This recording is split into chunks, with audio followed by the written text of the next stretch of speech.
Assalamualaikum warahmatullahi wabarakatuh. Sebelumnya di sini kami dari kelompok 2 akan mempresentasikan ataupun memaparkan materi yang telah kami rangkum dalam sebuah jurnal. Nah, untuk itu sebelumnya izinkan kami untuk memperkenalkan diri kami.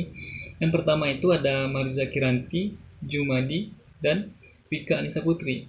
Nah, untuk itu di sini kami mengambil studi kasus di Kota Pekanbaru yang berjudul Partisipasi Masyarakat dalam Rencana Pembangunan Jangka Menengah Daerah atau RPJMD Kota Pekanbaru. Nah, di sini sebelum saya masuk pembahasan, mungkin di sini saya pun ataupun teman-teman belum mengerti apa itu RPJMD. Nah, RPJMD sendiri di sini yaitu Rencana Pembangunan Jangka Menengah Daerah yang merupakan penjabaran dari visi, misi, dan program kepala daerah yang penyusunannya berpedoman pada Rencana Pembangunan Jangka Panjang Daerah atau RPJPD dan memperhatikan Rencana Pembangunan Jangka Menengah Nasional atau RPJMN. Dan kemudian itu ada Rencana Pembangunan Jangka Menengah atau RPJM. Nah, daerah memuat arah kebijakan keuangan daerah, strategi pembangunan daerah, kebijakan umum, dan program satuan kerja perangkat daerah, lintas satuan perangkat daerah, dan program wilayahnya disertai dengan rencana kerja dalam kerangka regulasi dan kerangka pendanaan yang bersifat indikatif. Nah, untuk itu di sini menurut para ahli ataupun landasan teori yaitu para ahli membagi paradigma perubahan sosial dalam dua kerangka besar, yakni perubahan sosial dan paradigma positivistik dan perubahan sosial dalam paradigma kritis.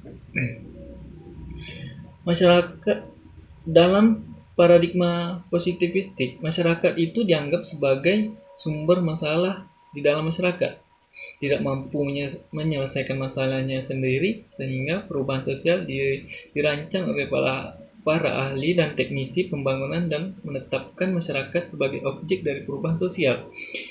Tetapi sedangkan paradigma kritis, masyarakat diposisikan lebih tahu dengan masalahnya sendiri dan mempunyai kemampuan memecahkannya sendiri. Dan di sini yang pertama itu ada partisipasi masyarakat. Dalam pembuatan rencana pembangunan jangka menengah ataupun di dalam desa, partisipasi masyarakat desa sangat diperlukan, yaitu tertuang dalam Undang-Undang Nomor 6 Tahun 2014 Pasal nomor 68 ayat 1 yang menyebutkan bahwa masyarakat itu berhak menyampaikan aspirasi, saran, dan pendapat lisan ataupun tertulis secara bertanggung jawab. Pada pembangunan dalam desa itu, pembinaan kemasyarakatan desa dan pemberdayaan masyarakat desa pada pasal 80 ayat 1 menyebutkan bahwa perencanaan pembangunan desa sebagaimana yang dimaksud pasal 79 itu diselenggarakan dengan mengikut sertakan masyarakat desa. Partisipasi masyarakat dalam rencana pembangunan desa memang sangat penting guna menentukan arah masyarakat dalam rencana pembangunan itu sendiri, seperti yang dijelaskan oleh Herbert berpendapat, partisipasi politik adalah kegiatan-kegiatan sukarela dari warga masyarakat melalui mereka mengambil bagian dalam proses pemilih penguasaan dan secara langsung atau tidak langsung dalam proses pembuatan kebijakan umum. Budiarjo membagi partisipasi politik dalam 3 kategori, yaitu yang pertama itu pemain. Pemain di sini yang dimaksudkan adalah yakni orang yang sangat aktif di dalam dunia politik. Dan yang kedua itu penonton. Sedangkan penonton di sini diartikan sebagai memakai hak pilihnya. Dan yang terakhir itu apatis, yaitu orang tidak aktif sama sekali, termasuk tidak memakai hak pilihnya di dalam dunia politik. Dan yang kedua itu ada faktor partisipasi dalam masyarakat.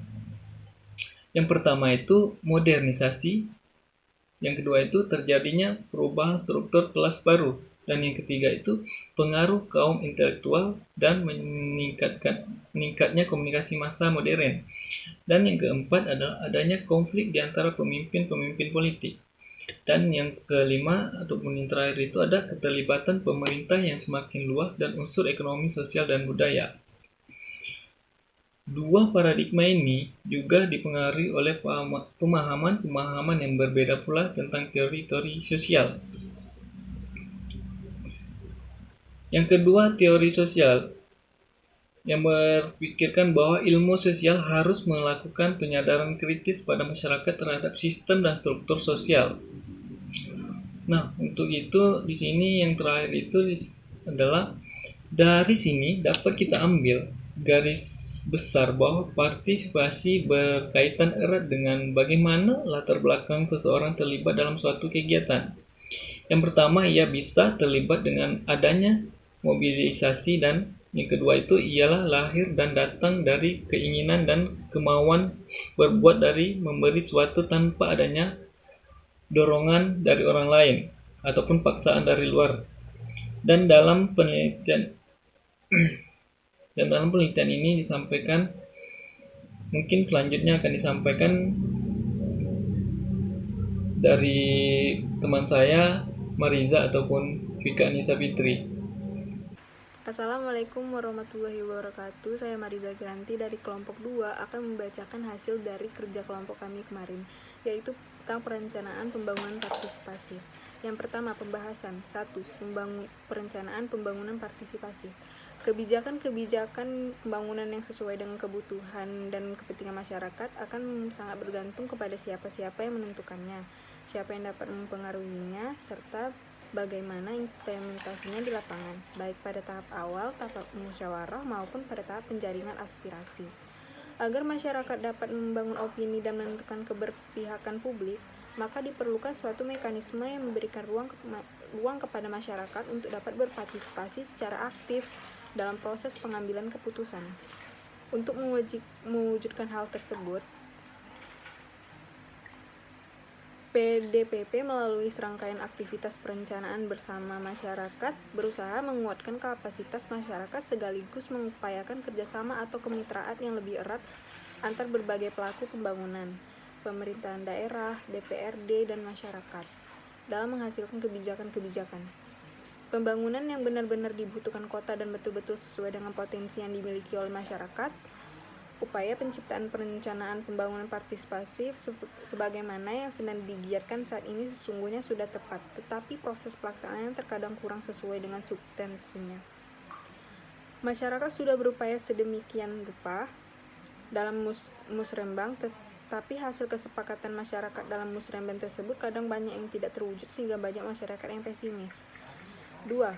Proses perumusan rencana pembangunan jangka menengah daerah (RPJMD).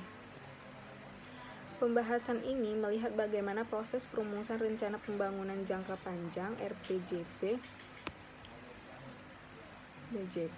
daerah dan membandingkannya dengan proses yang dilalui dalam merumuskan rencana kerja pemerintah (RKP daerah).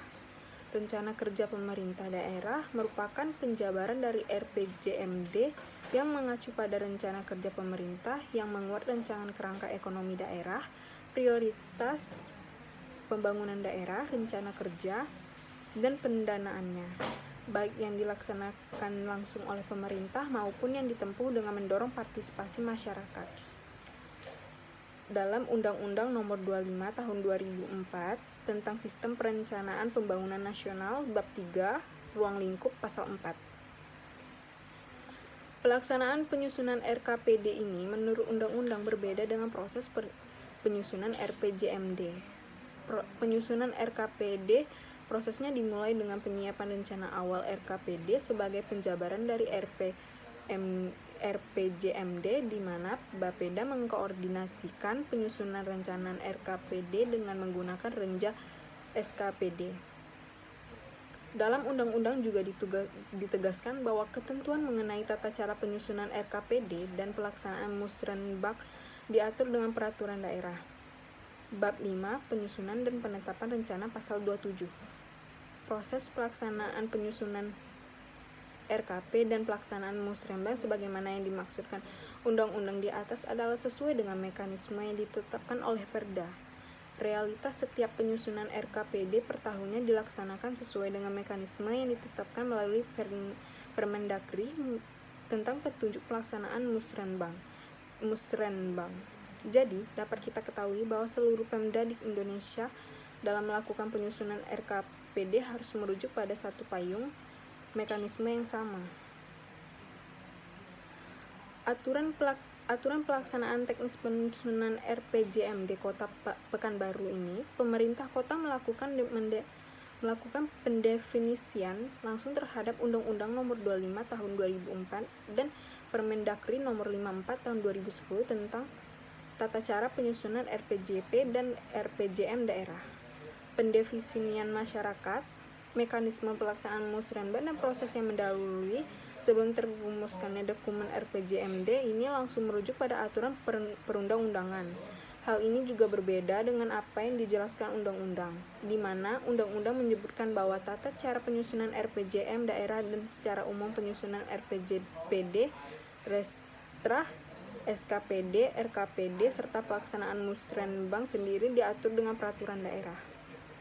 Tentu saja dari penjelasan bahwa mekanisme pelaksanaan yang merupakan pendefinisian langsung, undang-undang yang ada sangat berbeda dengan apa yang diamanahkan konstitusi. 3. Faktor komitmen pemerintah kota. Program yang memiliki inovasi dalam manajemen pemerintah kota dengan tujuan memperdayakan aparatur dan memberikan ruang bagi partisipasi masyarakat dalam proses pembangunan. Untuk itu dibutuhkan komitmen dari aparatur untuk mau bekerja keras dalam upaya mencapai tujuan program yang dimaksud. Komitmen tersebut lebih mengarah pada pemberdayaan masyarakat kota dalam menentukan pembangunan. Agar komitmen pemerintah kota ini dapat terwujud, maka perlu diciptakan yang pertama, ketaatan prosedur sesuai dengan peraturan perundang yang berlaku. Yang kedua, keterlibatan pemerintah pada program pembangunan yang dilakukan. Nama saya Pika Nisa Putri. Di sini saya akan melanjutkan presentasi dari teman saya, yaitu yang keempat, partisipasi masyarakat dalam musrenbang RPJMD. Musrenbang sebagai wadah dan kesempatan bagi masyarakat dalam memberikan dan menyalurkan aspirasi merupakan suatu syarat bagi proses pelaksanaan penyusunan RPJMD. Musrenbang merupakan amanah dari sistem perencanaan pembangunan Indonesia yang partisipatif yang tertuang dalam Undang-Undang Nomor 25 Tahun 2004. Dalam proses ini diharapkan apa yang menjadi kekurangan selama pelaksanaan pembangunan yang sebelumnya tidak melibatkan masyarakat sebagai subjek dari proses pembangunan dapat diatasi, terutama dalam hal perencanaan pembangunan untuk melihat bagaimana partisipasi itu berlangsung. Kita melihat beberapa aspek yang telah dijelaskan terdahulu, yaitu A. Prakarsa dalam berpartisipasi. Kehadiran masyarakat Pekanbaru dalam musrenbang secara langsung dapat dilihat sebagai implementasi dari Undang-Undang Sistem Perencanaan itu sendiri. Dalam undang-undang disebutkan bahwa Bapeda atau pemerintah daerah sebagai penanggung jawab dari proses penyusunan dokumen harus melibatkan masyarakat. Dalam proses perumusan dokumen RPJM ini, pelibatan masyarakat hanya dalam musyawarah perencanaan pembangunan sesuai dengan apa yang dijelaskan dalam undang-undang. Terlepas dari benar atau salahnya asumsi tersebut, di sini kita tetap bisa melihat bahwa partisipasi masyarakat dalam musrenbang RPJMD Kota Pekanbaru ini diprakarsai oleh pemerintah Kota Pekanbaru. Dalam hal ini, Bapeda dengan tim perumus memberikan undangan kepada masyarakat untuk menghadiri forum musrenbang yang telah direncanakan. Keterlibatan masyarakat dalam proses perumusan RPJM di Kota Pekanbaru ini diprakarsai oleh pemerintah kota sebagai sebuah tuntunan aturan, baik Undang-Undang Nomor 25 Tahun 2004 juga tuntunan otonomi daerah yang lebih menempatkan masyarakat dalam posisi yang penting dalam proses pembangunan. Melihat dari apa yang terjadi sedikit, bahwasannya masyarakat tidak akan mungkin datang kalau seandainya pemerintah tidak mengundang, seolah-olah keinginan dari masyarakat tidak ada untuk berpartisipasi dalam perencanaan pembangunan ini, hanya sekedar bentuk seremonial menghadiri suatu undang-undang. Kemudian walaupun masyarakat belum lagi berinisiatif penuh, dengan artian mereka masih menunggu rangsangan dari pemerintah, namun dari apa yang mereka lakukan merupakan satu kesadaran bahwa mereka memang butuh untuk terlibat karena itu menyangkut kepentingan mereka sendiri. Partisipasi masyarakat yang seperti ini juga tidak bisa dikatakan sepenuhnya merupakan mobilisasi dari pemerintah, karena kemunculan partisipasi semacam ini seperti apa yang dikatakan oleh Aziz Saleh merupakan gabungan antara keterpaksaan dan kesukarelaan. Selain kehadiran mereka yang merupakan keharusan sebagaimana yang diamanahkan konstitusi, juga merupakan sebuah pilihan sadar atas kebutuhan mereka sebagai anggota masyarakat yang selalu memantau perkembangan pembangunan daerah serta sebagai check and balance atas pemerintahannya. Kemudian yang C, masyarakat dan kelangsungan partisipasi. Dari berbagai macam unsur yang terlibat kita bisa melihat ada beberapa unsur kelompok masyarakat yang kehadiran mereka mewakili kelompok-kelompoknya. Namun tidak adanya data tertulis yang menyebutkan unsur-unsur mana saja dari masyarakat yang terlibat dalam musrembang ini membawa pernyataan sendiri. Kemudian yang D, kewenangan dan efektivitas partisipasi. Pemetaan terhadap kelompok yang ikut berpartisipasi dalam musrembang adalah kelompok masyarakat adat secara teritorial yang bergabung dalam Lembaga Adat Melayu Riau atau LAM-Riau, Kota Pekanbaru, Lembaga Pemberdayaan Masyarakat atau LPM dari seluruh kelurahan yang ada di Kota Pekanbaru. Selanjutnya ada kelompok masyarakat secara sektoral yang terdiri dari masyarakat pedagang yang tergabung dalam Kamar Dagang dan Industri atau Kadin, masyarakat petani, pengusaha, pedagang. Kemudian berangkat dari posisi RPJM itu sendiri yang berjangka waktu 5 tahun.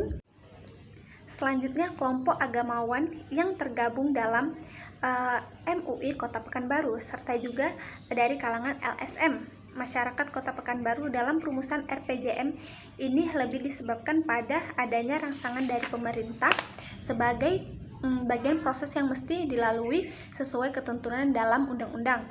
Dengan adanya mekanisme yang baku yang diamanahkan dalam undang-undang, setidaknya kita bisa melihat bahwa kelangsungan dan keteraturan partisipasi yang seperti ini dapat dipertahankan, tentunya sampai tidak adanya lagi aturan perundang-undangan yang mengharuskan keterlibatan masyarakat seperti ini atau bergesernya partisipasi masyarakat. Selanjutnya penutupnya, yaitu kesimpulannya, keterlibatan masyarakat dalam musrembang RPJMD di Kota Pekanbaru diprakarsai oleh pemerintah kota sebagai tuntutan undang-undang, baik Undang-Undang Nomor 25 Tahun 2004 sebagai acuan utama pelaksanaan perencanaan pembangunan, juga tuntutan otonomi daerah yang lebih menempatkan masyarakat dalam posisi yang penting dalam proses pembangunan. Namun walaupun peran serta mereka dalam proses pembangunan Kota Pekanbaru ini sepenuhnya merupakan mobilitas dari pemerintah daerah, tidak ditemui bahwa masyarakat berpartisipasi secara terpaksa karena di samping rangsangan-rangsangan yang diberikan pemerintah daerah ini, masyarakat juga sadar bahwa kehadiran mereka dalam musrembang merupakan hal yang penting bagi kehidupan bernegara, sehingga kita bisa melihat bahwa kesukarelaan masih menjadi salah satu bagian dari peran serta masyarakat. Jalur yang digunakan dalam berpartisipasi bagi masyarakat Kota Pekanbaru dalam penyusunan RPJMD Kota Pekanbaru ini adalah melalui jalur formal yang disalurkan secara perwakilan berdasarkan unsur-unsur kelompok masyarakat yang ada di Kota Pekanbaru dalam bentuk lokakarya musyawarah perencanaan pembangunan. kelangsungan dan keteraturan partisipasi masyarakat dalam penyusunan RPJMD ini. Dengan sendirinya dapat dipertahankan. Partisipasi masyarakat dalam musrenbang RPJMD ini diteruskan dengan adanya keterlibatan masyarakat dalam perumusan RKPD yang disusun dari tingkat kelurahan yang sudah tentu merujuk pada RPJMD. Secara umum bisa kita lihat peran serta dari masyarakat dalam perumusan dokumen RPJMD ini tidaklah begitu signifikan. Posisi mereka sebagai peserta hanya pada tahap perumusan itu sendiri. Penyebab kewenangan mereka tidak menentukan atau sangat mempengaruhi terhadap suatu rancangan pembangunan. Mekanisme perumusan yang menyebabkan pembatasan ini terjadi karena satu-satunya media berpartisipasi bagi masyarakat hanya dalam musrenbang, namun tidak ada kewenangan merubah apa yang telah dirumuskan sebelumnya. Baiklah, itu saja yang dapat saya sampaikan dan teman-teman saya, kelompok teman-teman saya. Jika ingin bertanya silahkan, terlebih dan terkurang saya mohon maaf. Wabillahi taufiq wal hidayah. Wassalamualaikum warahmatullahi wabarakatuh.